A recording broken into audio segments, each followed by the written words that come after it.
여성 한 명이 평생 낳을 것으로 기대되는 평균 출생아 수를 합계 출산율이라고 하는데 이 수치가 지난해 0.84명으로 역대 최저를 기록했습니다.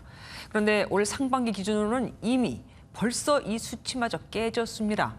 결혼하는 사람도 역대 최저로 나타났죠. 코로나까지 상황을 더 나쁘게 만든 겁니다. 이병주 기자가 보도합니다. 올 상반기 전국에서 태어난 신생아 수는 13만 6천여 명으로 집계됐습니다. 1년 전보다 5천 명 가까이 줄어든 건데 1981년 통계 작성 이래 최소치를 갈아치웠습니다.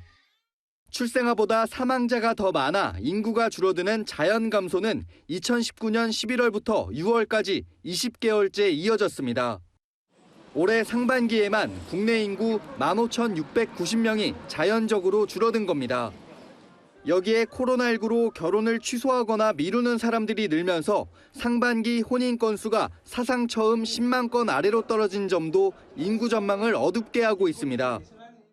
전년의 경우에는 4월, 5월에 혼인이 크게 감소한 반면 올해의 경우에는 1월부터 지속적으로 감소하면서 전년보다 감소폭이 더 커진 것으로 보입니다.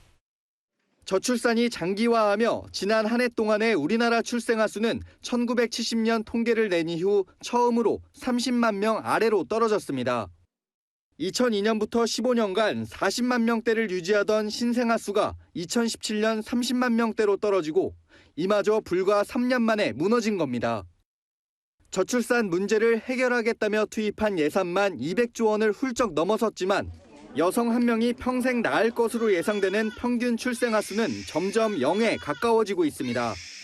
한편 지난해 우리나라 주민등록 인구수도 사상 처음 감소한 가운데 공무원 수는 2만 7천 명 늘어난 113만 1,796명으로 역대 최대치를 기록했습니다. MBN 뉴스 이병주입니다.